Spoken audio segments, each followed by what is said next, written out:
My name is Scott. I'm originally from Lapsou First Nations in Ontario. I currently reside in Montreal, and I'd like to acknowledge the traditional people of this land that we're gathered here on. I'd like to thank Stephanie for bringing us together in Ottawa and Kelly for hosting this. I feel a little awkward with these chairs. I'm used to PowerPoints, so it's kind of having physical objects is a little weird to present with. So. What I wanted to share with the panel today, one second.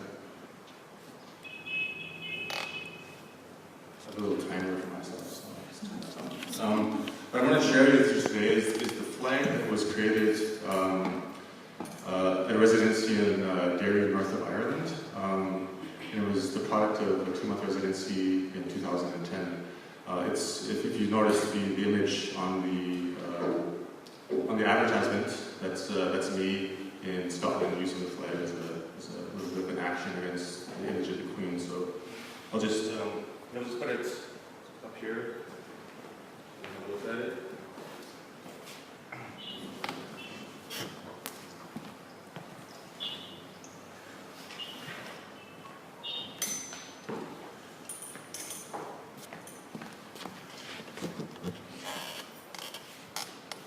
So this is number 3 of 3 flags I've created. One of them is currently in the museum that's in Derry, north of Ireland, and the other one is part of a traveling art exhibition with a collaborator that goes through a general year. So this is one of the last ones that I have. A little bit about the residency that brought me to Ireland. So one of the sort of foundational political elements that I come from is that I'm an Ojibwe Anishinaabe sovereigntist. I believe in Ojibwe Anishinaabe sovereignty, and I believe that a lot of my work sort of stems from that core political belief. The reason, and that sort of drives the practice generally in terms of, I do a lot of collaborative works throughout the world, I guess, with communities and artists that share colonial histories. And so Ireland was the first one in that series.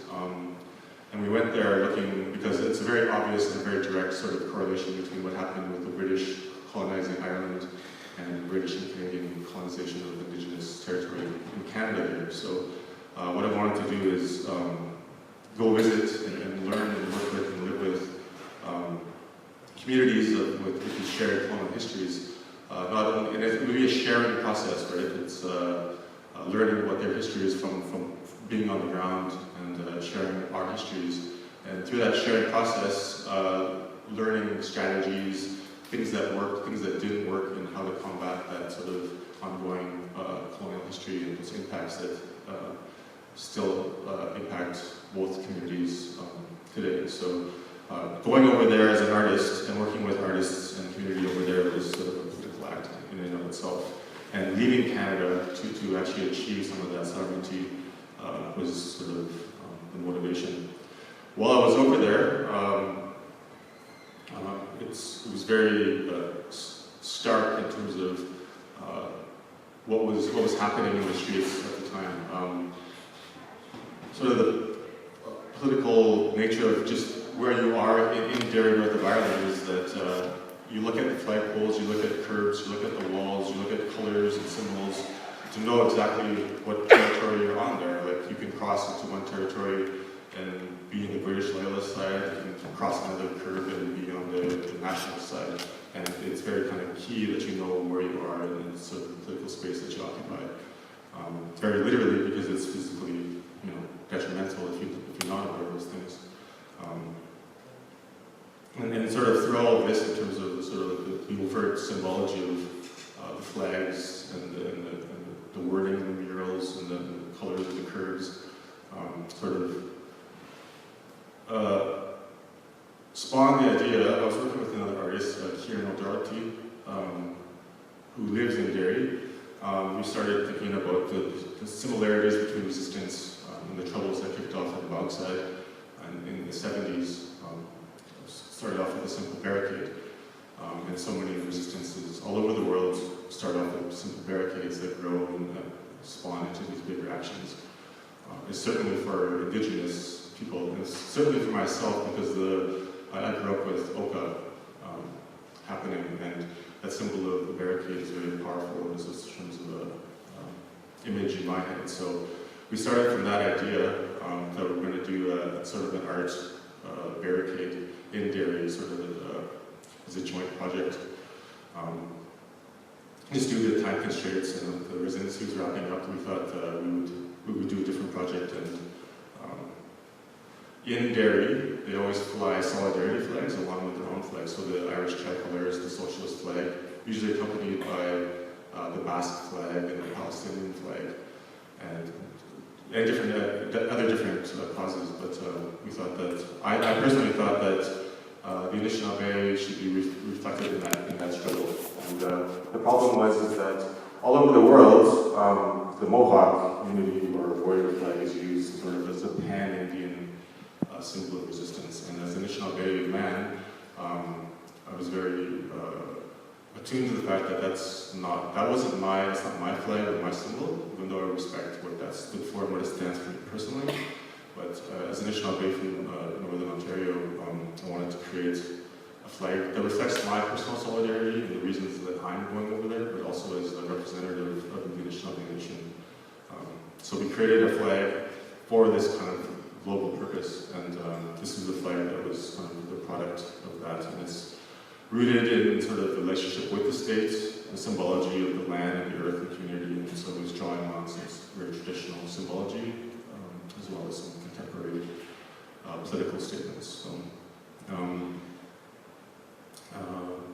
So anyways, long story short is that this flag was a generation of sort of this integration into the Northern Irish community and talking with the community there and becoming family with a lot of them. And the next year I went back over there and I brought these flags back with me, and the Republican community in Bogside, they have a very famous wall called the Free Derry Corner, which is sort of the very first blockade where they declared free Ireland against the outside of British rule, and that's sort of where the symbol of resistance was. And so they flew this flag for a number of weeks on that corner, and it was pretty powerful, pretty amazing as an artist to see that kind of acceptance and that kind of solidarity. So that was one thing, and that flag stayed at the museum, so it's part of their collection now. And beyond that, when I was there, I met the Roma traveler artist Elaine Lavas, and we started a collaboration as well because of their sort of, the Roma community in Europe shares a lot of similarities with the Indigenous communities here in terms of the oppression, the state oppression, and what they go through. So we have an ongoing collaboration, and she flies the Roma flag and this flag in all her installations throughout Europe. So it's a pretty big honor to be accepted into these communities in terms of as a collaborator, as an artist, doing those works. So yeah, that's the nature of the flag. And also we've used it many times. Like the picture was that anytime I run into like a queen statue, because these Buddhist queens everywhere, like they hold worlds in their hands, and I have a real strong feeling against that image. And so we use this flag to cover that image up within the public space. So, and subsequently, it's been used for other little actions, like on Aboriginal Day in Winnipeg, we lowered the Canadian flag and put up this flag in his face, and such things like that. So it's been used for different things, and yeah, that's it. That's the flag. That's the object. So.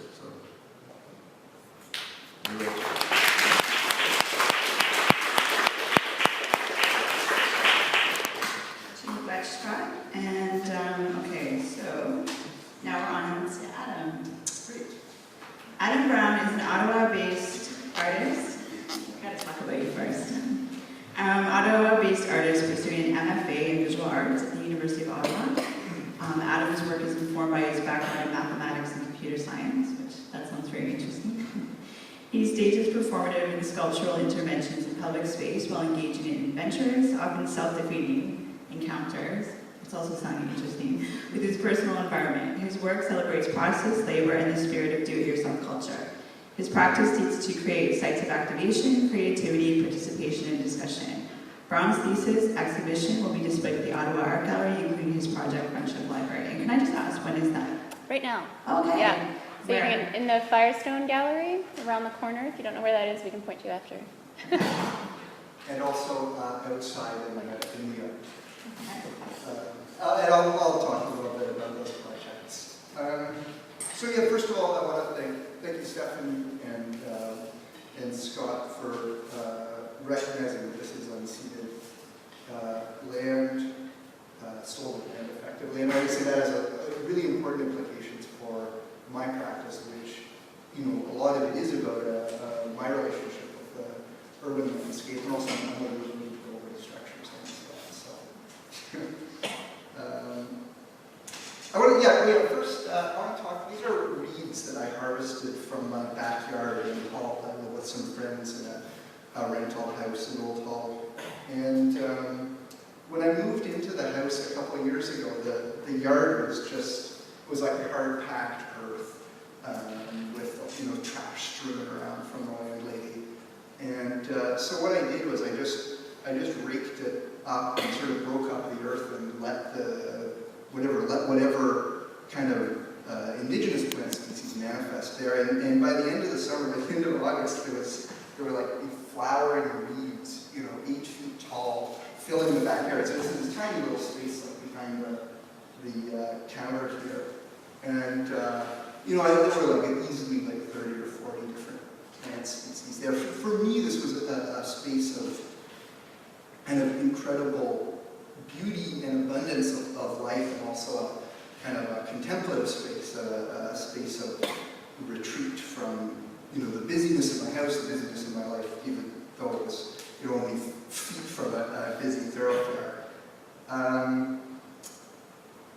The city ultimately, the municipality, served me notice that I was violating a whole list of municipal bylaws, and so when I cleared the property, I staged that clearing as a kind of labored performance, which was for me a kind of commemoration of my relationship with that space, and the beauty and abundance of life that I found there. I documented the process, and also documented some of the variety of plant species on the site. And thanks to my dear friend Madeleine for helping me clarify my thinking that the video is presents a kind of counter-narrative to the bureaucratic language of municipal bylaw and notice of infraction. And so this project for me, I chose to talk about it in particular because I knew that Emily was on the panel, and I really admire another project that she's involved with, or was involved with in Montreal, changent-elles, which is a former brownfield site. And I won't try to get into it, except to say that it was a tremendous inspiration for me, both as I saw it, a kind of articulation of new possibilities for the relationship between the urban landscape and nature, which I'm just taking to mean a kind of abundance of life that will assert itself, if not sort of policed, if not kept down, and also a kind of enunciation of an ethic of maximum openness to possible uses of space from different people. So I hope that's not, that's a common point. So this for me, the kind of idea that I'm getting at in addressing these projects is a sort of imaginative enunciation of different possibilities of ways, an expansion of the sense or the perception of ways of being in the world and of relationships with space, with each other, and ultimately with our own bodies. For me, that in my private vocabulary, I call that moment adventure, that imaginative opening. So when I say that adventure is a part of my practice, that's what I'm trying to find.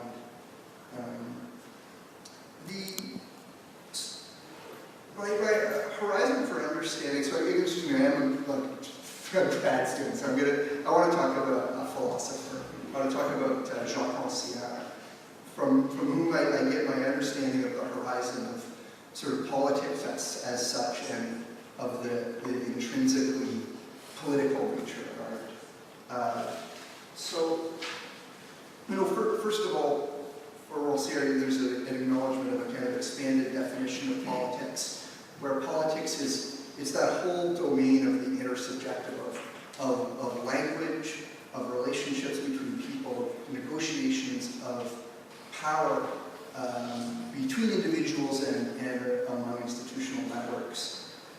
And so Rancière talks about the sensible, the sensible, that which can be perceived, which is a kind of a social convention or social contract, not social contract, a social convention that actually conditions our ability to perceive the world and what kinds of perceptions that we have, and by extension, what kinds of speech we can make and hear.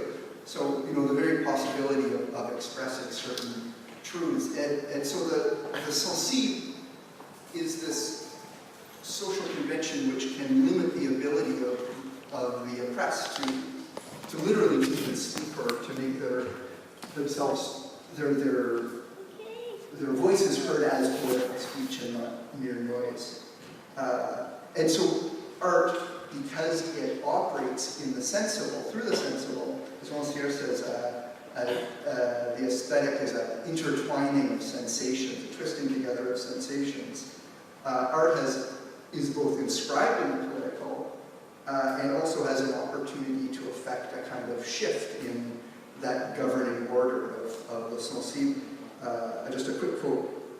Aesthetic experience is a multiplication of connections and disconnections that reframe the relation between bodies, the world they live in, and the way they are equipped to adapt to it. So this is an artifact from the Thomas Hirshhorn's Gramsci Monument. It's one of their daily newspapers that they publish. For me, this is like a signal work, again, a very inspired work that was just like a great example of an artwork operating as a space of political exchange, as a site for discourse, for meeting, for an expansion of possibilities of politics and art and being in the world. Without getting too into it, because it was a sprawling kind of project, he built with the participation of the local community, he built this kind of outdoor community center in forest houses in the South Bronx. It's a housing project that has a long history of both activism and state violence. And so the monument included a library, an art school, a cafeteria that served free food 3 times a day. There was an internet lab, meeting spaces. There was a series of lectures on the Italian, early 20th century Italian philosopher Antonio Gramsci. And I guess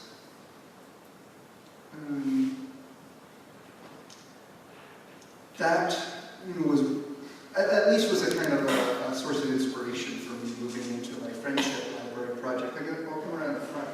This isn't one object necessarily. These are contributions that people have made to this so-called friendship library. What I've done is I've asked people to contribute books or artworks or objects that have some relationship, that they see having some relationship to the idea of friendship. I'm trying to encourage, or to find in myself an expanded understanding of friendship, which is implicated in creative collaboration, in solidarity and social justice, in possibilities for personal growth. And so I'll show you real quick some of the contributions, some of the loans. These are all loans. I'll return them afterwards. This was a blanket that a Fred was given, and Sandy was given when she was in the hospital sick as a kid. This is a zine that the OAG summer camp program made. Each page. These are some of these for giveaway, too. I have copies of this. This was a book, Dear Established Artist. A young artist wrote to a number of established Canadian artists that asked for, essentially, for advice. And so this is a copy that was, in this case, personally important to the person who loaned it to me. Happy Birthday, Madeleine was a big hit. This is a gift exchange between sort of lifelong friends. So what I want to propose with this, and this is a site, for me, I'm intending to create a site of exchange and of also a site of contemplation and a space for research for myself. I want to highlight this kind of pervasiveness and expansiveness of friendship as a support for art making, as a catalyst for political action, and as that opening of imagination that I was trying to address before, this possibility of adventure in the sense that I sort of privately understand it as a space for imagining new ways of being in the world. Thank you.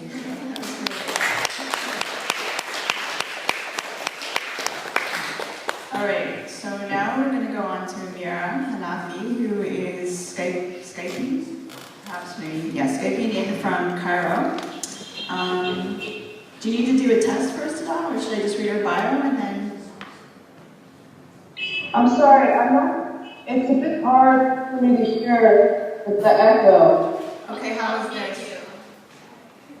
I'll put you on mute. Okay, you're ready for me to talk, yeah? And so Leah will give you the thumbs up when it's time to go. Sounds.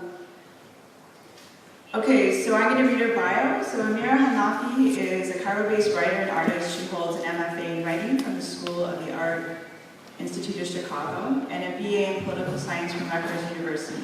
She's the author of several books and publications, including Forgery, Minced English, and Hanafi's work has been presented internationally in solo group exhibitions.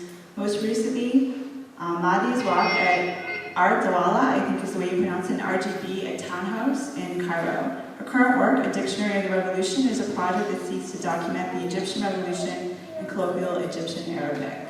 So let's welcome Amira. So you can thumbs up, you can go ahead and start talking to Amira. Okay, hi. I'm Amira, and I'm going to talk to you about some of my work and that's been happening since I moved to Egypt. I was born and raised and educated in the United States. I'm of Egyptian background, and I moved to Egypt in 2010 to do project walking with people in the city in order to document the city. So that project was in 2010, and at the beginning of 2011, I decided that I would continue to live in Cairo and work on this book that would document the city. Just as I made that decision, the Egyptian Revolution started. And I wanted to tell you about that project before, because when the revolution started, my immediate reaction in terms of my artwork and that work was that it was no longer relevant and that it was meaningless.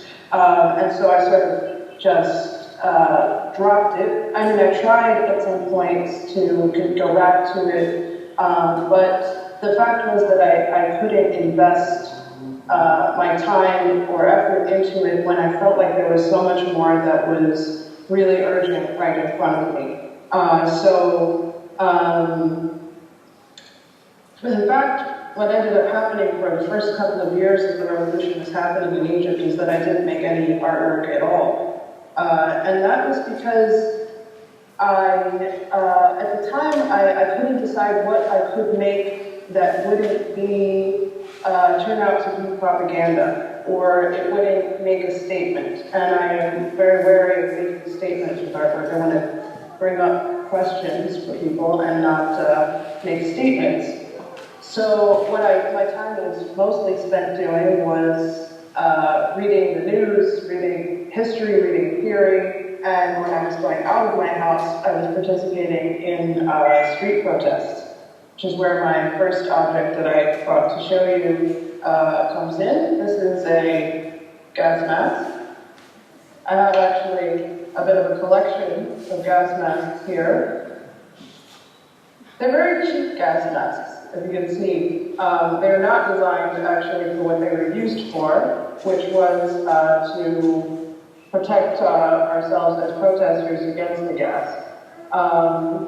They were like very funny the way they came in to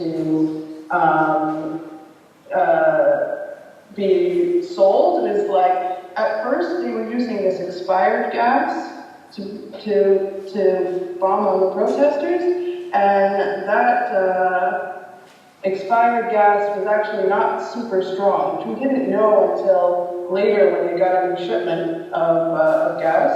And then that's when these started to appear. And they would appear like guys selling them in the street, like literally, immediately as soon as gas started, you'd find like a guy in the street selling these for something that I think is like the equivalent of $1.50 Canadian dollars, maybe $2.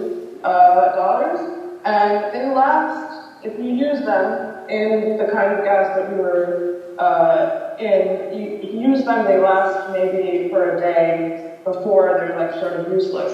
Actually, I was opening one of them before to get the filter out, and you can see this filter, it says gas cartridge for spray painting and organic fumes. So really, these weren't even useful. But I brought them because they sort of are a prop in what I think was a great big performance that we were doing. All this protesting and demonstrations. I mean, of course, there were some serious consequences.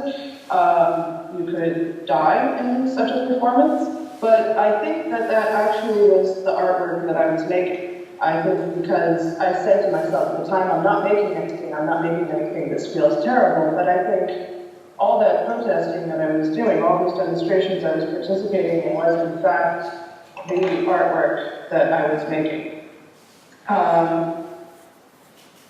So actually, around 2012, 2013, I started making artwork again. It wasn't like a decision that I made, or I was like, I have to do this. It just sort of organically happened. And like now, I want to tell you about the project that I am working on now, which is a really massive thing. And I started working on it in January of this year. Let me show you first this object. This is a box. And inside the box, there's a little explanatory paper. But you've got, let me show you first here, 4 sets of cards. Each of them has, there's a total of 160. I can't remember the numbers. My math is not so great. Each of these cards has a word on it. This one is written in Arabic, so if anybody can read Arabic from there. This says $50.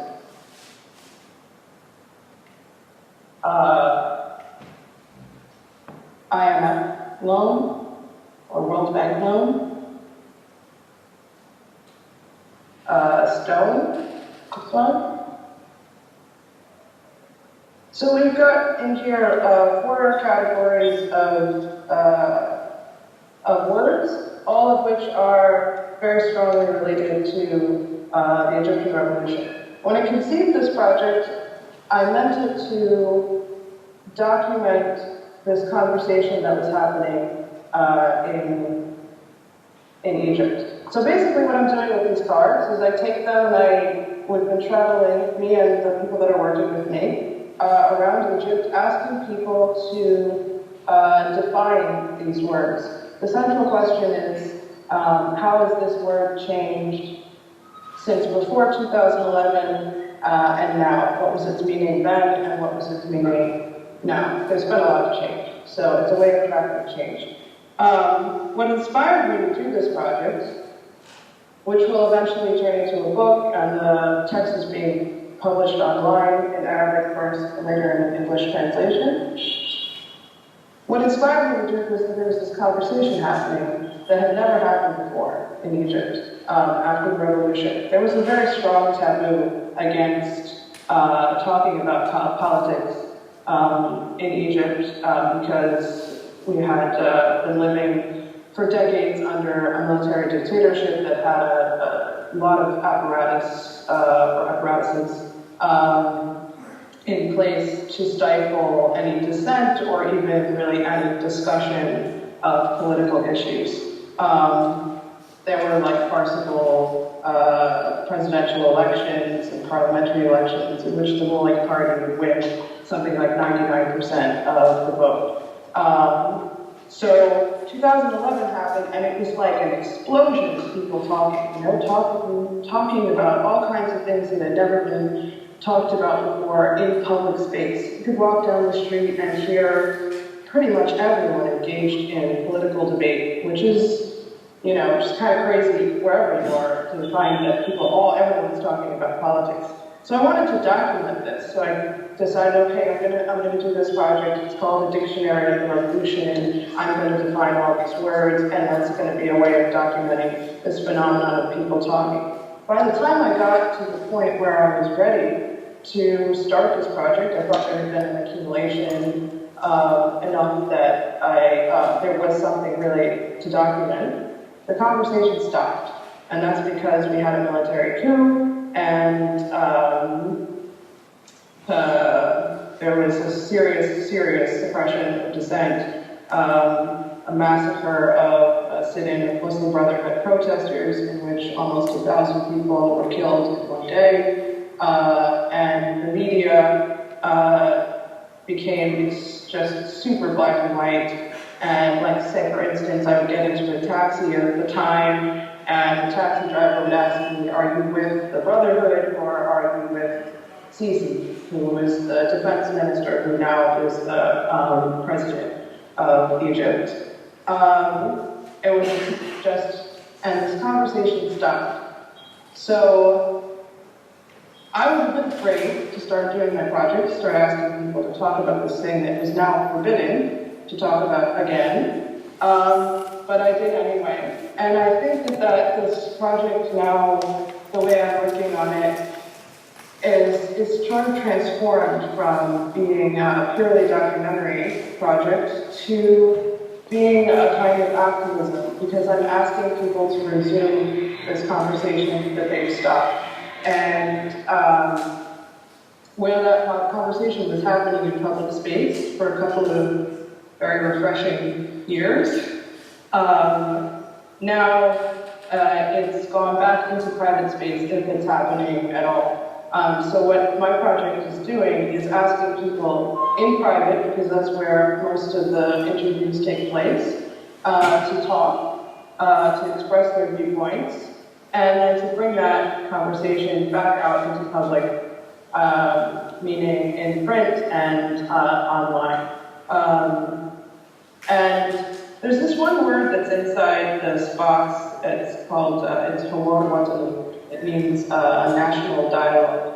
It's something that sort of came up every few months during the revolution between 2011 and now. Every few months, someone would be like, we really need a national dialogue. And then there would be some sort of farcical national dialogue with like 10 representatives or something in a room, and they wouldn't, like really talk very much. It was just, and I think right now with this very black and white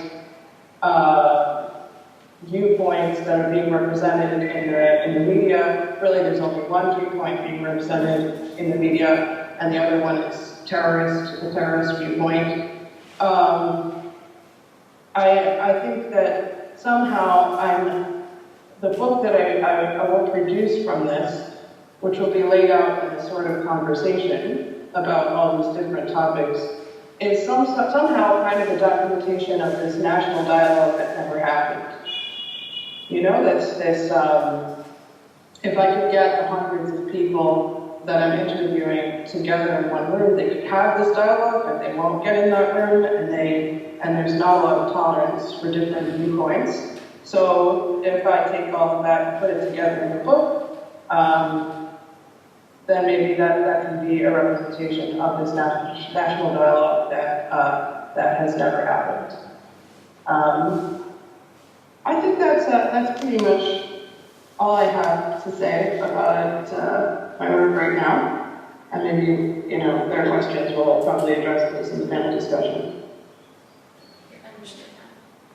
Thank you. Shukran, Amira. Thank you very much. That was great.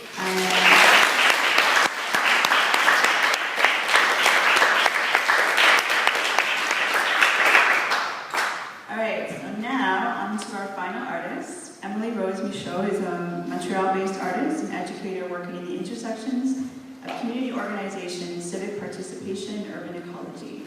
She holds a BFA from Concordia University and is currently pursuing a Bachelor of Education in Visual Arts at the University of Ottawa. Her ephemeral installations, of which one of them I witnessed last night, it's over, I'm going to push the Gallery 101 events. You can go see Emily's work there. So ephemeral installations, performances in land art are rooted in Ottawa ecologies, and her work seeks to highlight the social importance of marginal landscapes. Emily co-founded Les Amis des Champs des Passibles, excuse my French.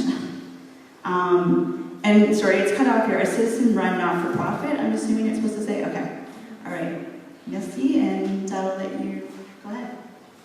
Thanks everyone for being here today, and thanks for the invitation.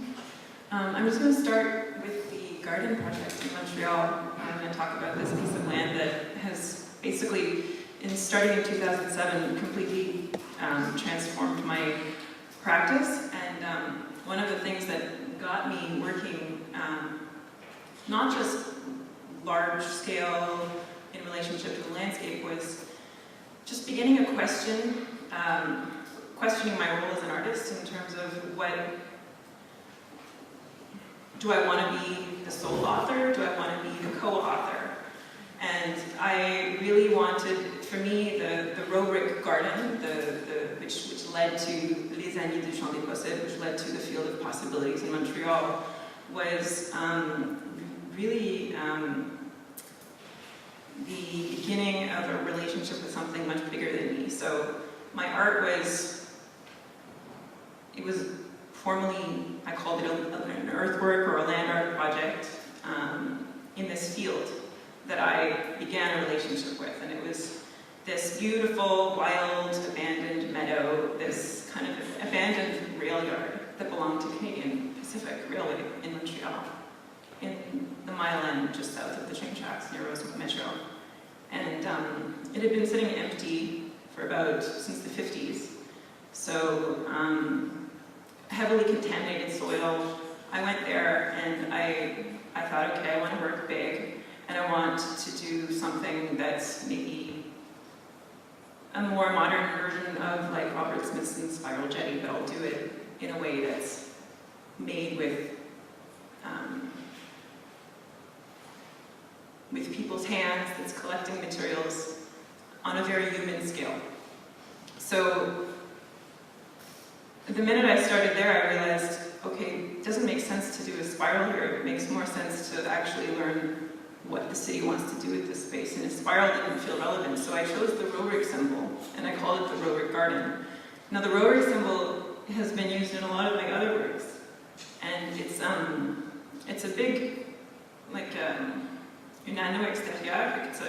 It's an outer ring that's red, and in the center you have 3 center circles. And it was named after Nicholas Robrick, who was a Russian-Austrian painter and also a peace activist, and he basically came to America in, well, pre-World War II, because he felt like he could have more international clout. He spoke with Roosevelt, and he had this symbol recognized on an international level, and it was meant to protect any monuments that had historical and cultural significance from aerial bombing. So it was used in World War II Europe, and it was used to protect a lot of buildings from bombing. So I decided to put that symbol there with materials that I gathered from the rail yard. I was painting 2 years previously to that, and the whole painting thing fit less and less in my life, and I felt like I wanted to support, like for me it was about economy too. I wanted the materials that I bought to support the local landscape company, and I just bought like 2 tons of compost and collected leaves from the neighborhood and cardboard from the garbage. So it was like a lasagna layer technique, permaculture, in November 2007. And then the following spring I collected red clover seeds and bee balm seeds, and we put them in where the symbol is on the ground. So that was the beginning of the garden project, and it lasted from 2007 to 2009. And so this book is it's a story. Inside is an essay that I co-wrote with an architect in Montreal, who's a part of the Field Project. And we went to Toronto to this conference called DIY Citizenship, Social Making and Critical Media. And we presented the story of the field. We talked a little bit about the citizens movement that grew from this land art project, that grew from people gathering for 3 summers in a row every weekend. We were out there, we're maintaining the space, we're cleaning up garbage. We're basically opening up a dialogue between the citizens of the neighborhood and the municipal officials. And it led somewhere, actually. We became a formal nonprofit, and we began collaborating with city architects. And last spring, the city actually officially changed the zoning from commercial industrial to park. So this means that the space, it's about the size of a football field. It's actually quite significant. That the space is permanently protected from development. And one of the I guess main the main goals of this project is to create sort of a non-park, a place that's kept wild on purpose, and that uses the skills and the talents of the people from the neighborhood to invest and develop it. So it's like a wild place, a wild park. So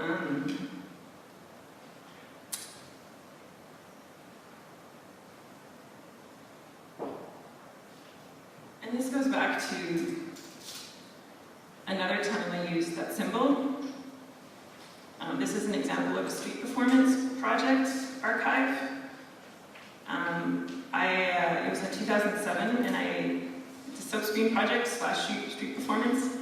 I was fascinated by these posters that I found for the Office of National Defense. Had a bureau building on St. Catherine in Mackay in Montreal, and their campaign to recruit soldiers for the war in Afghanistan was really absurd. It said, "Combattez la détresse, combattez la peur, and combattez le chaos."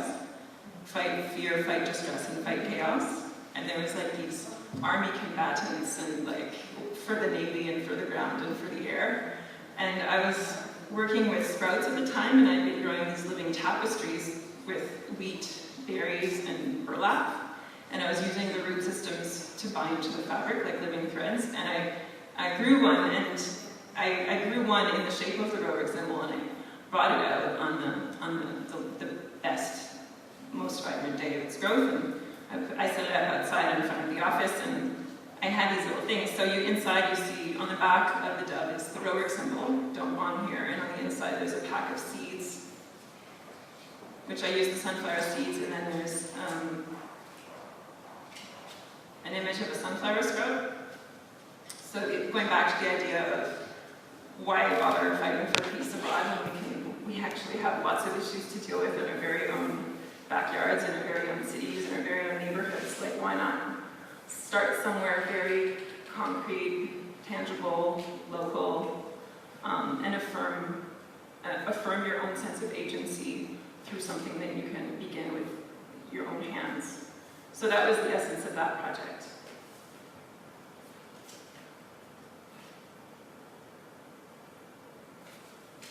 And the idea of the seed, like, that's something that comes up a lot in my work, is they're very earnest, sort of uncomplicated little things, and I think that that's something that I work towards more and more, is to really try to make the bridge between art and life, and to make art as accessible as possible, and to bring the ideas to the ground, to a ground level where they can be made visible. And it goes back to that idea of like democratic process, you know, and the Garden Project in Montreal is like, why can't everyone get involved in shaping a history of this neighborhood? And we did, and it worked. And that's an example of a success story, but it's not always like that. And I think these struggles sometimes that we work towards, you know, these common, what is the common good?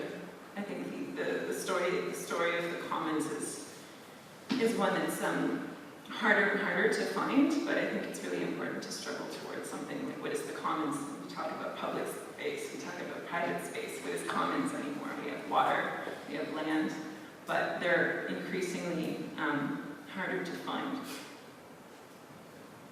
or to negotiate. And then, am I just talking too quickly or something? So here's, going back to the water,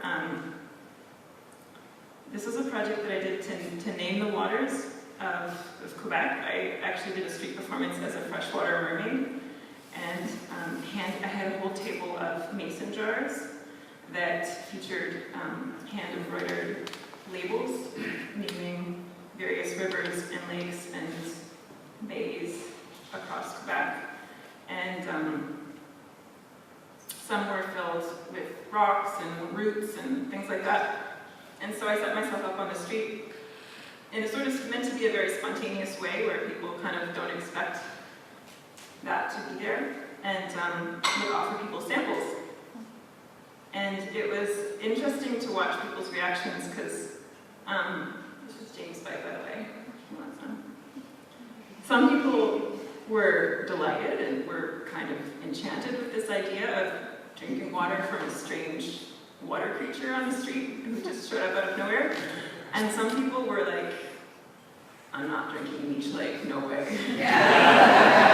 And so it was really, that was the point. Like, my intention wasn't to make everybody drink the water, it was to confront them, to get them to acknowledge their relationship with the water and to accept these waters around us, you know, like some people don't want to drink tap water, but it's what comes from the tap into our home, you know, it's what we live with this, you know, and this is our world, this is what we are surrounded by. So it was mostly just a project to bring attention and visibility in more coming from a more emotional place and like sensory place. So yeah, I don't know what else I should say, but I think I'll stop. Merci.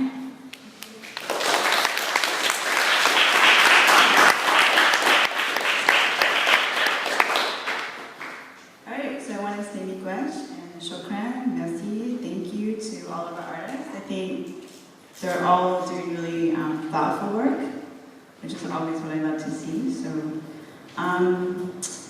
So I've been at the People's Social Forum for the last 2 days, and I'm quite exhausted, although I'm feeling a bit pumped now that I've got some water in me. But yeah, if anybody doesn't know about it, because there might be people here that don't know about it, the People's Social Forum is happening mostly over at Ottawa University. There's a whole bunch of great, and my point, okay, thank you. That way, don't go this way. Then you can go to the mall that way. don't go to the mall, go to People's Social Forum. So it's a lot of activists, anarchists, people doing social change work, and so it's been really inspiring listening to all the people talk. But I'm an artist. I don't actually practice right now. I write about culture, and I write about a lot of people that I feel inspired by who are doing amazing work to shift culture. And so I'm usually in art spaces, so People's Social Forum has been a bit different because it's more political spaces and activists who call themselves activists and really don't have an artistic practice. But when there was one workshop I was at yesterday, and it was called The Criminalization of Indigenous Dissent. And so it was all about, you know, how not to get yourself arrested if you're setting up a blockade or if you're doing any kind of activist work with regards to sovereignty, land rights, and so everybody was sort of coming from this activist space. But this woman got up and she said, you know, I'm an artist and I don't have to worry about getting arrested. And I think it's interesting, there's this other layer of resistance. I could just say, and I'm going to say what she said, whatever the fuck I want. Because she said, it's just a song, chill out, you know? And I thought that's really interesting because there's something about artists acting with resistance that seems to get under the radar better. So I like that, and I don't know, I think it's a good thing. So I guess I wanted to open with that, and I'm gonna maybe ask a few questions. And like Stephanie said, I'll ask maybe a question and I'll open up to the audience. I just ask that you keep it to a question, and at the end, if we have time, if you want to comment, then go ahead and we can have some comments as well. And yeah, so my first question actually is to Scott, because if we're talking about activism and blockades, I wanted to just sort of maybe talk a little bit about what you did with the Steve Law post dance, because that was really interesting, walking into that space and the barricade that you did there. So you didn't touch on that, but if you can just sort of describe it a little bit. Actually, I'll describe it, and then you can sort of talk about your process of getting there. So I don't know if people are familiar, some people here would be familiar with Steve Law, but there was a Ryerson last year, it was called Ghost Dance. And Ghost Dance was activism, art, resistance. Was that actually what it was called? There was like a tagline, I think I might have that right. So, but when you walk into this space, your artwork was actually blockaded. You couldn't really get to it. And there was security mirrors that you would look up at, and you could kind of see what was in this big space. And if you've been in Ryerson Image Art Center, it was a big effing area. So yeah, when you were talking about that, the symbolism of the blockade, I find it really interesting because you're right, it is really symbolic, and it can mean something for one person, it can mean something for someone else. So if you can talk a little about the process of how that ended up happening. So that piece was kind of an interesting study of collaboration and working as an artist within a big institution. So there's a few levels of things going on there in terms of resisting institutions' rules. It was a really tough piece to get done, and it changed day to day based on.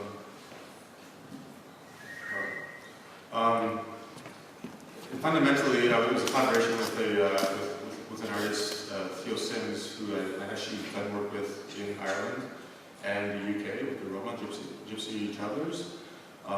And so Steve asked us to do a collaboration around sort of those ideas that we were working with. And throughout the 2 weeks of installation, it changed drastically based on input from engineers and whatever it was. But fundamentally, the piece that was up was still conceptually the same, and it was about it's all about access. You know, it was about, as an Indigenous person in Canada and the relationship with the dominant culture, who has access, who gets to tell who, where they get to go, how they get to go there, how do they understand those things. So there's a lot of backlash a little bit. Well, half the people really liked it, half the people didn't like it because they couldn't see what the art was. They felt it was their art gallery, they should be able to go in. Why am I blockaded out of this thing? Well, who gave them the right to make us view through the security cameras? And I can't really see what's going on there. I just felt, the feedback was like some of them felt like there was, they felt that sort of butting up against being denied access.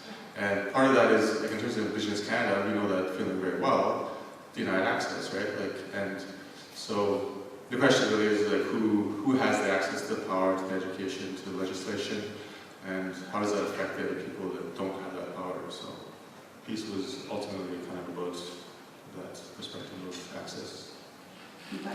Okay, so I'm going to open it up now if anyone wants to ask Scott or any of the other artists a question. Go ahead. I'm sorry if I was late, but I had a question about, as an activist and an artist, as I'm guessing you identify as both, do you feel that sometimes people don't take your statements seriously because they'll slough it off as, oh, well, that's just art, like for shock value as opposed to the message that you're trying to relay? Can you repeat the question so Okay. Amira can hear it? Okay. Repeat it, I wrote it down. Do you think that some people don't take public displays or installments seriously because they say it's just art? Okay, so I'm just going to paraphrase that for Amira. So when you do artwork, do people not take it seriously because it's just art? Oh, it's art. And sorry, were you directing the question to? Oh, you were directing the comment to Amira. Okay. Yeah. Sorry, so the woman who did the mermaid. Okay. Emily? Emily. Okay. Sorry, Amira. Sorry. This is for Emily. Go ahead, Emily. Anyone can. I think the first thing that comes to mind is accessing newer and wider audiences. And I think that if we can have these conversations across disciplines, it's great. You know, whether it be in the art world, whether it be on the street, whether it be with municipal representatives, whether it be with our families. I think that everybody has a role to play, and some people have roles that are more within the cultural world, some have roles that are within the more political world, and I think that whatever we have whatever strongest affinities allow our ideas and our messages to get out there, it's important to follow them, and I think that if we can stop separating these categories, you know, art, politics, I don't see why they should be separate. You know, even talking about art and life, like why can't art just be a part of the everyday? Why can't politics just be part of the everyday? Why can't it be a part of like this living, breathing, like natural existence that we should all be? It's our right. Why does it have to be so separate and sterile? So I think that accessing as many different people and diversifying the dialogues is crucial. Actually, it was a good question. So if anybody else wants to answer to that question, do people take you seriously or not take you seriously because you're an artist? Okay, I'll just say quickly something that I really appreciate what you're saying, that there's this kind of, and I think that we see it in the art world, that there's a kind of breakdown of a sort of rigid differentiation between political action, art, just, you know, whatever, a kind of life and art and politics. And I think that, you know, obviously that's like profoundly positive. You know, I experience that as positive because it's a kind of enabling conditions for me to have the art practice that I have. And at the same time, there's something freeing about acting as an artist for me, where, you know, you can, an art practice, an art project can, you know, have as a goal to affect real change, like in the changent-elles. It can also sort of take a step back from now and work on the level of, you know, like I said, imaginative enunciation of possibilities, which is, you know, so that's something that I appreciate about, you know, working, at least being able to say that I'm working in the domain of art. And actually, Amira, if you could maybe, I mean, both of the artists here, Adam and Emily, that have been speaking to answering that question, are coming from a very safe place. And so, you working in Egypt and in Cairo, particularly with the situation there, what are people's reactions when they know you're doing an art project? Or do you even specify that up front? Do you even call it an art project? Maybe you don't. I mean, you call it a project, I think, but you yeah, documentation. So if you can speak a little bit more from where you're at in a very sort of tenuous environment, how it is, people's reaction.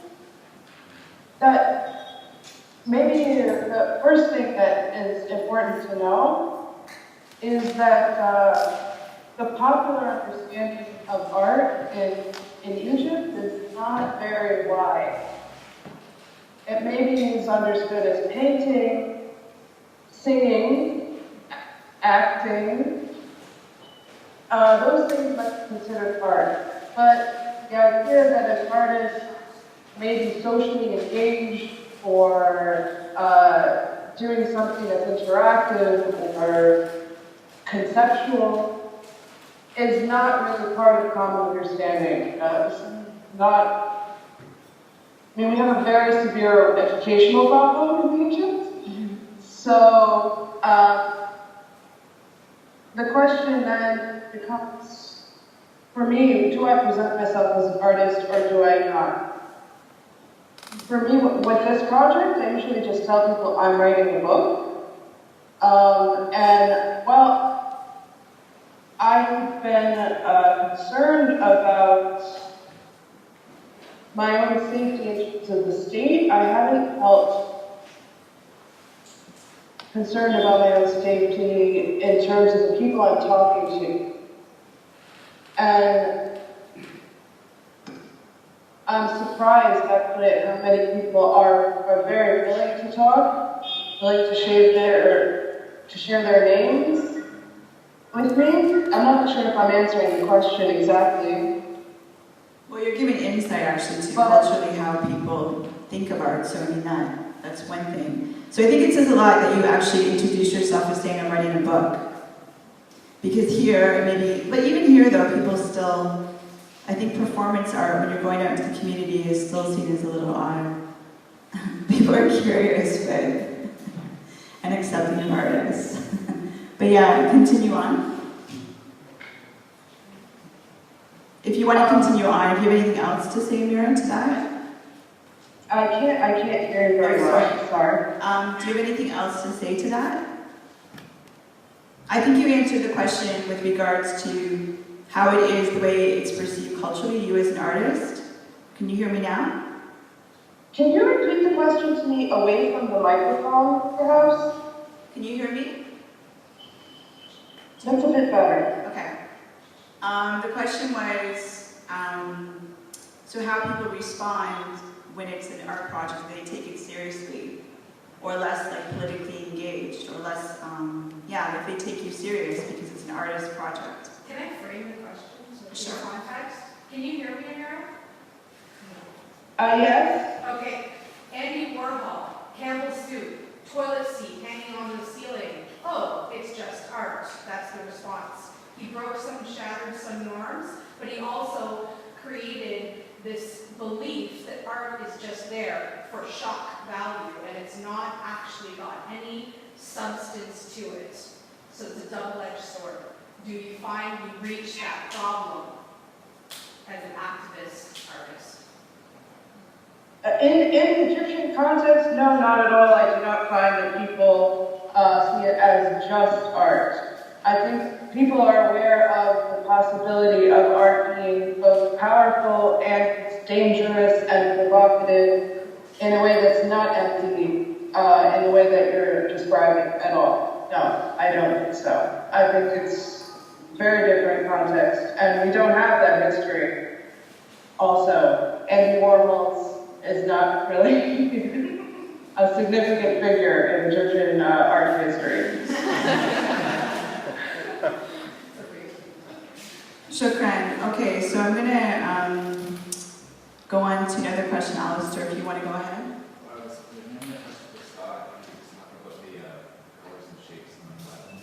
Oh yeah, okay, so I'll repeat that. I'm going to always repeat it for Amira. Amira, the question was asking Scott for the, I don't think can see the flag, but he has a flag and the colors. What's the symbolism behind the colors on the flag? Go ahead, Scott.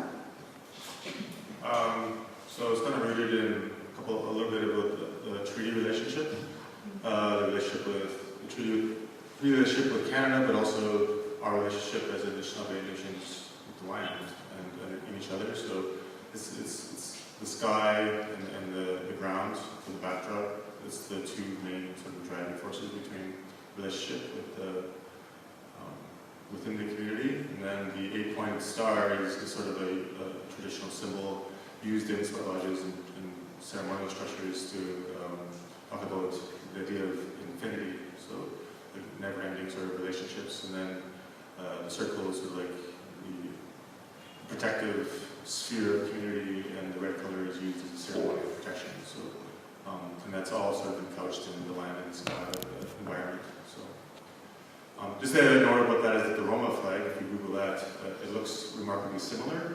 Now it's just a happenstance. If you look at the rationale between the Roma flag and this, it's again rooted in the sort of environments and sort of the mobility and the community. So seeing the two flags together is pretty amazing. And just happenstance that they were so similar. So. Anybody else have a question? Okay, so I'm going to ask one of Adam. You were talking about documentation, so that you actually documented clearing of your yard. And so I'm going to ask that of you first, but I want others to follow afterwards. Is oftentimes with performance arts, it just doesn't get documented. And I work in online spaces, and I think about archives. So a lot of times with these really beautiful projects that really, unless you were there to see it, you're never going to experience it. So I thought it was interesting that you actually took the time to document it. And where will we find that documentation? Well, you could find that documentation just down the hall in the Firestone Gallery Okay. as part of my MFA thesis show. But I was talking specifically about video. Did you videotape it? That's the way I understood when you were saying Oh, excuse me, document yes, I it. videotaped Okay. it. So the videotaping, where would we find that? Can you put it online? The video is online on Vimeo, Okay. accessible through my website, and it's also being played in the Firestone Gallery. Oh, sorry. Okay. Right. So I mean, I think that project fits it fits kind of uncomfortably in the tradition of performance. I mean, it's like in a sense I have to call it performance, but it's also, this was kind of meditative. I think I would prefer to call it an action. It was a kind of meditative action that I performed alone. There was no live audience, so the only window to the work is through the documentation. So I'm a little bit wanting to be one-footed in both worlds. I'm proposing the video documentation as a piece of video art, as essentially like an art object. But I'm also proposing that it's a window through which the viewer can form a kind of an imaginative relationship with the moment. So it's both a kind of crystallized moment, an artwork in itself, and an access to a moment and place in time, which was itself an artwork. Thank you. Anybody else want to add to that about documentation? I mean, Scott, you documented when you covered the Queen Mother. So obviously somebody behind you with the camera. Yeah, well, the funny thing is the best documentation was when we looked over to the side of it, there's a whole busload of Asian students documenting it too. I never got any of that, so this is just it would have been good. Yeah. I always have a camera around with me, so it's easy to document. Emily? If anything, I think it's a crucial tool to use to chart the passing of time, to document the process. You know, the garden project that I was mentioning, I took a picture of it every month. You know, from the 9th floor of the building overhead. So I mean, that in itself also helped draw more people in and promote the work of the neighborhood too. And Amir, are you actually doing a document in the form of a book, but are you doing any other, your other work as well, you can speak to your other work, or with this work, are you doing any other kind of documentation around, I'm sorry, can you hear me actually? I can't hear specifically what you're asking, but I will talk about documentation, if that's okay. But I mean, I see what I'm doing as documentation, but I think that there's something that is very much it's activist about doing the documentation itself, because there are other people who are documenting what's happening, but they're documenting it from a particular perspective, or to protect a certain status quo, or it's the state that documents and is going to educate people in the future about this is what happened. So for me, I feel like I'm writing a popular history of what's happening now and how people see it. And so to me, that's extremely important, and will be a tool for resistance in the future if it's not a tool for resistance now. Thank you, Shafran. Yeah, go ahead. Follow-up comment. I feel like there's a kind of naive rhetoric of performance art that it's intrinsically resistant to being commodified because there's that kind of unique art moment that can only be accessed indirectly through documentation. But of course, whatever the recent history of art shows that, paraphrasing Jeff Gold, the market always finds a way, and performance art can be mobilized in the market just as, through its documentation, just as easily as any other art form. Laura. Hi, thank you, and thank you for this wonderful panel. So I'm always drawn to this idea. It was an Oscar Wilde thing, which was always look for beauty, because of beauty you will find truth. And so I think about the struggles he had with gender issues, and I think about the idea of beauty and the pitfalls of it, eugenics. But I'm just wondering if any of you, what do you think about the relationship between beauty and truth, or beauty and art and activism, and how you bring that together? Amira, did you hear that question? I heard in general about beauty and Beauty, in art. truth, art. Beauty, truth, art. And activism you mentioned too. The relationship between beauty, art, and activism and truth. Okay. Who wants to go first?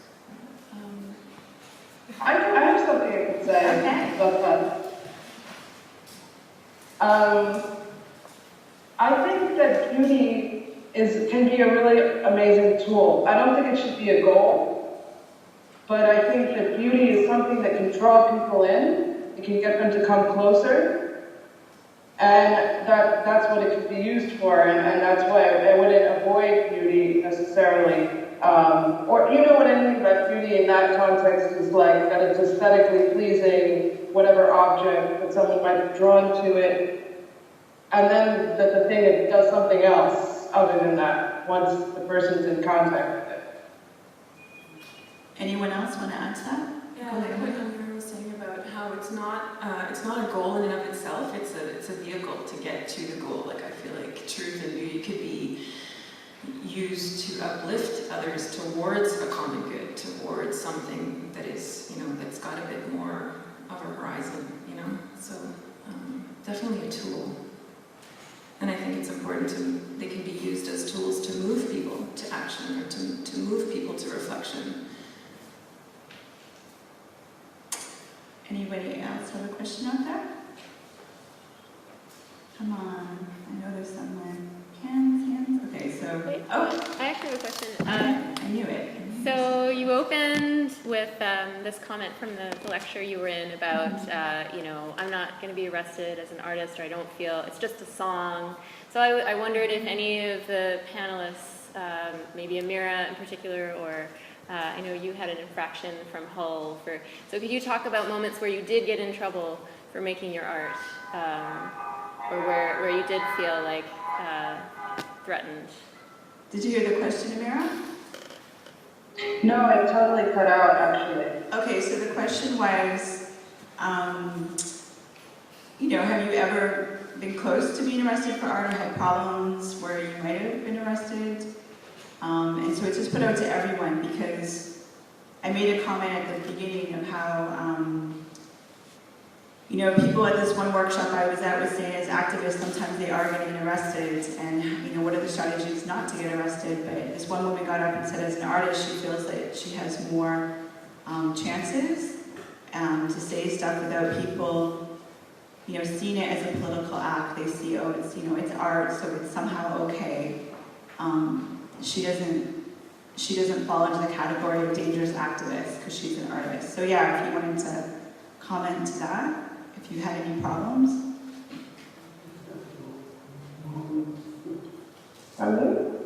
Is there anybody else that wants to answer? Because I'm very sorry I did not understand the question. Okay. Thank you, Adam. Apparently it didn't.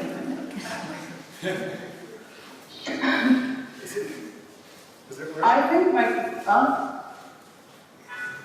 moments when making art put you in danger. Thank you.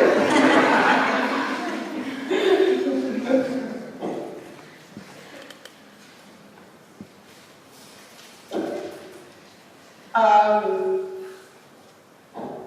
don't like to focus on it too much. I don't think that I've had any specific anecdote that I could share with you. I just know that when I started working on this project at the beginning of the year, I feel, so I'm sure if you follow the international news, you've heard about the group of journalists, the Al Jazeera journalists who were arrested in Egypt last year, and were then convicted to 7 to 10 years in prison for being journalists, essentially, for doing journalism. It was a really hilarious trial on one hand, and then very tragic on the other. But basically, at this point in Egypt, this is a conversation that I've had with many artists, is we don't know what is acceptable and what is not. Where's the line that we can cross, and where can't we cross it? Where is the line? I don't know. So my attitude has become, fuck it, excuse me. I'll just do what I want to do, use common sense, and hope that I am not in actual danger, because if I thought about it too much, I would just paralyze myself and not do anything at all. Thank you. Anyone else want to add to that? I'll just say that I'm like so shielded by my privilege as a middle-class white male in my place in the world. That like I don't have that experience of danger from the police, and I'm just thankful for that. And I try to recognize it. I also, for me, it's like a kind of like, I don't know, I guess it's like, I try to push myself in my relationship with my art, and it's like a kind of like, it can be hard to make art on an emotional level, but and that feels dangerous, but I'm not, my body's not in danger. One of the stories, it was, so residencies that we do are all very experiential, so it's not generally, for me, myself at least, is not sitting in studios and doing it. So, like in Northern Ireland, you know, we could have, without the intervention of cops, a bunch of loyalist kids saw us walking in a sort of seedy, edgy neighborhood. And we had to, you know, leave because, you know, the status quo is that they'll catch you and make an example of those things. And, you know, so, I mean, so we had to run through graveyards and wait for the cops to come cycling by to, like, kind of jump out of the graveyard so that we're not getting jumped by loyalist kids. You know, so, you know, on the way to Ireland, we got stuck second time in. Homeland Security pulled me off the boat and, like, loved all my information, and, you know what I mean? So, just not directly, I wasn't making art at the time, but in transit and just sort of experiential things with it. It's kind of a little precarious sometimes. Okay, go ahead, Barry. What artists have inspired you, and why? in terms of your practice, where you're going with your practice. Who are some of the early peers that you admire that has, influenced your work in some way, or somebody you think is really doing very interesting work that is parallel to your work right now, or building on that discourse in case of Scott, maybe decolonization strategies, working that are doing work out there now or in the past. Right. Angry Birds comes to mind, and these really stem from listening to them talk about their work. A lot of the stuff again is experiential, and him talking about his sort of global and international travels and his interactions. Jerome, of course, his works are seminal. But I think I find more inspiration with. I could point to any number of non-artists that kind of inspire me. Some elders. It's few in number, I would have to say, but very powerful in terms of how I want to live my life and what kind of work I want to dedicate to. So they can be artists, they cannot be, but inspiration comes from all sorts of people. So. Oh, Rebecca Bowman, of course, just because she's so doesn't give a shit. She wants, that's something you strive to for, So. Yeah. I'm curious about audience, when you're out there, especially with Emily and with Scott. Scott, you were talking about the busload, people taking pictures of you. So what are sort of those interactions you have with people when you're in that space and it's public and you're, doing something? Any anecdotes of weird, interesting, offensive things that people have said? I think art that's in the public domain is ultimately a relationship of the changing power dynamics. And you're in this place where in some ways you're taking power, and in some ways you're putting yourself in a place that's very vulnerable. And in some cases, it's also, it's always a relationship of trust. You're trusting the audience. You never know really how they're going to interact with you. You have no idea if they're going to get what you intended to put out there. But I think so. There's something to be said about just putting yourself out there and engaging with people in a way that's coming from a place of trust and looking to maybe create sort of some kind of an encouraging space where people will want to come in and to interact with you and have. For me, it's about dialogue. It's about facilitating spaces that can open dialogue. Whether it be a space, whether it be a performance, whether it be an event. And spontaneity has something to do with that as well. Scott, I'm sure you've got some stories.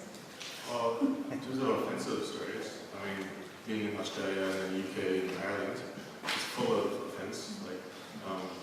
Everything from, I got called every name in the book, and I call it the warm racism of Ireland. So they've kind of adopted that as part of the pub, my local pub over there. They're kind of proud of that now. But the one of the most offensive thing, and it's just stemmed on as an Indigenous person going other places, the level, even in Canada, the level of education about who Indigenous people are is very, very low. When you go overseas, you have to really have you can't.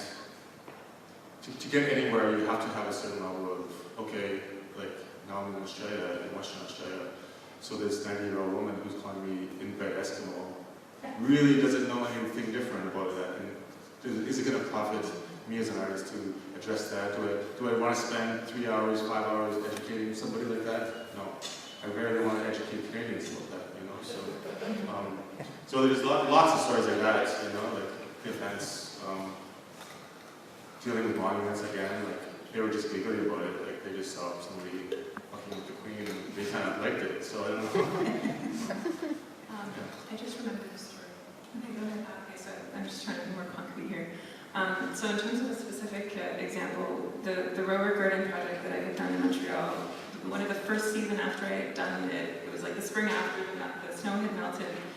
The piles of hay were sticking out, so there's these big mounds of circular hay formation, and it was this is a place where people walk their dogs, and a lot of dogs gather there, and a lot of dogs have been shitting in the pile of hay, and one guy who brings his dog there regularly was just completely like, I don't understand what you're doing here.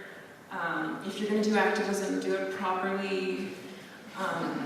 My dog, because the dogs would go run into this pile and roll into other dogs' stuff. And so this dog walker really didn't like this art project. And so I find the point is, I think sometimes audience influences the next direction of what you do. And I was really questioning, should I have done the mulch in that particular, should I have used that recipe? Like maybe I should have done away with the hay, or had I not, like I wasn't totally thinking about the dog walkers when I was doing this last fall. So thinking more, and that conversation, like he was really like super hostile and super aggressive, and I was like, I couldn't say much, you know, I was like, okay, I'm not gonna really make a case for this project, but you know, I felt strong and convicted in what I was doing, but I felt like it did influence, that interaction did influence my next steps in terms of being sensitive to everybody, as many people as possible that were affected by it. Any questions? Oh, go ahead, Michael.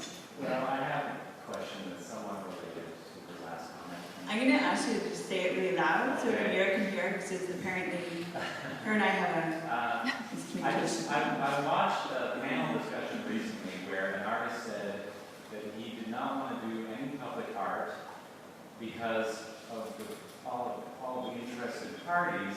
He had to compromise his own vision for the art project that he might do. So I wondered if the artists here feel that compromise plays a role in the artwork that they do. Yeah.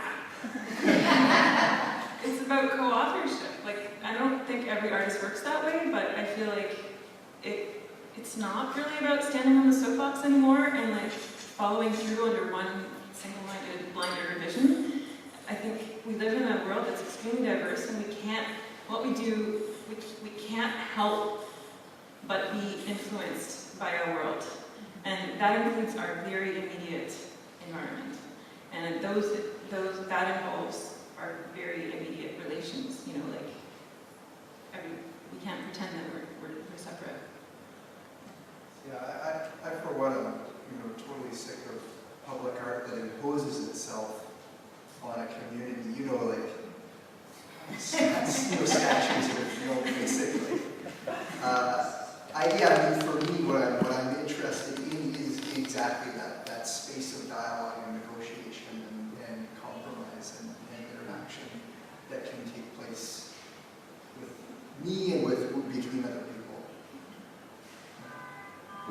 Don't you Yeah, think it can push? Go ahead. Thank you. I was going to say that I wouldn't call it compromise. I would call it art making, or I would call it a conversation. But I feel like, but with that artist, it's really strange. That she said, I don't want to compromise. So then you can't naughty, you can't correct anyone. I kind of said the same thing though, and I think the difference between art making in public spaces and public art, like maybe what he was talking about, because when you apply for massive public grants, you end up working with teams of engineers, city bylaws, blah, blah, blah, working in big institutions. So it's like imposed. It's not like a collaborative thing. It's just an imposed real thing, which is frustrating. Like most public artists I know don't want to deal with it because it's just like, it sounds like a lot of great money and a lot of great opportunity, but at the end of the day, if the engineer says you can't do that, then you gotta revise your artistic intent, artistic vision. So in the end, maybe it's not as potent or as potent as you want it to be. So maybe that's what you're talking about versus doing art in a public space. Right.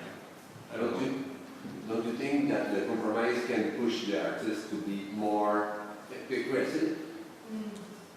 Well, my practice with the collaborations, yes, it's all about like working with that artist in the community. You have to find ways to address, to say what you want to say as a unit.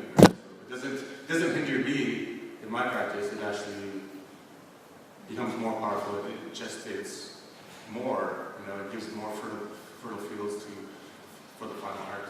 So really depends on what you're doing. If you're going for a public art grant, then it's different than collaborating with an artist to make it happen. I think maybe I appreciate your point that it's not always, maybe art isn't always about like a kind of this like warm fuzzy cooperation, that maybe sometimes there's a kind of a confrontation of the social, whatever the social norm. I don't know. That's probably what you're getting at. But I mean, I totally recognize that, yeah, of course, sometimes like an artist is pushing against complacency or against, kind of established social code that they object to. Any other questions? Go ahead. Just back to the earlier stuff. You chose not to resist this infraction. Because it could have sent your project off in a different direction, I guess. But that's a very Canadian thing. Follow the rules, and then your project went the way it went. But you chose that way. Yeah, that's right. I mean, I guess I see there's this kind of mutual incomprehensibility between, like I said, the sort of bureaucratic language of the municipal bylaw, and on one hand, and on the other hand, the spirit of the relationship with space and with, with the plant life, with the nature that I was interested in. I didn't see an opportunity to I could have opposed that and really tried to take it to the municipality and get them to change. I guess where I saw the artistic opportunity was in juxtaposing those two things rather than, engaging in a sort of bureaucratic struggle. I wasn't, in the end, I wasn't all that interested in pursuing. It was late August anyways, so. And this is another year, the yard is wild again.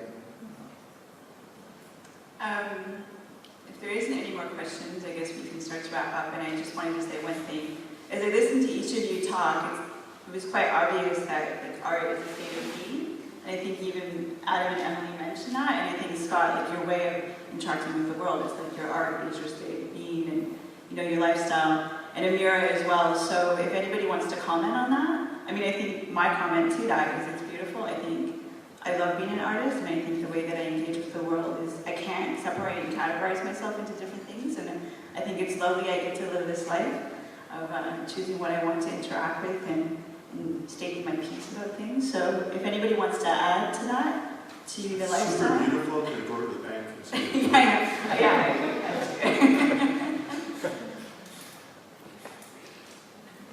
Amira, did you hear the question? Stephanie, do you want to comment? Stephanie, do you want to go ahead. No. Okay. Stephanie, do you want to yell at her? So, Amira, do you hear me? Yeah, so the question is about, as I understood it, about the art as a way of life, or the opportunity to live life through your art. Actually, I'm going to be specific I was now because she said something when she was talking, how when she arrived in Cairo and she was going to do this project, she realized I'm not going to do art, but then all of a sudden at the end of it, she realized going out and doing the protest was her form of art. Yeah. So if you want to speak to that, I'm sure you can paraphrase that well. Yeah, no, I heard what you said just now. Great. Which was excellent. I think, to tell you the truth, I don't know that I think about what I do as art. I think about it as life. I think about it as working. I really, I'm being honest. It sounds kind of like I'm maybe making that up. Somebody was talking with me about my project recently and was asking me about, is it art or is it not art? And I said, I really don't, it's not consequential to me. I think at the end of the day, I just do what I feel compelled to do, what I think important and needed, and what would satisfy me, and what might serve some community that I care for or feel a part of. And then in the end, yes, that's my life. There's no place where I say, oh, here's the art part of it, and here's the other part. Great. Thank you. So does anybody have any final questions? Well, I want to say thank you to OAG for putting this on. And I do have a final question for the audience. How many people came through because it was through the People's Social Forum that you found out about this? Okay, so I'm going to count. Wow, okay, so 1, 2, 3, 4, 5, 6, 7, 8, 9, 10, 11, 12, 13, 14. Michael, you had your hand up. You must have known about it for a year, though. I can't remember where I That's great. So 14, that's good, okay. All right, well, thank you. Well, thank you. Thank you, Leah, and thank you to all the artists for the work you're doing, and also for putting up with this format, which I'm sure was a little bit different and challenging. And I wanted to tell everyone in the audience that if you also found you're having trouble imagining these broader projects, that each of these artists has, they have a website. And so if you go to our website, it'll be listed there, or on the Facebook page, or wherever you found the original information, you can find links to their work and all the visuals that you were trying to very hard make up in your mind. I also want to thank Michael, the man behind the curtain. And I wanted to remind everyone to go see the Friendship Library, which is installed on the grounds of Arts Court outside. And Adam's going to run out there, I guess, and start manning it again. And that you should join us for snacks outside. Yay. Thank you for coming.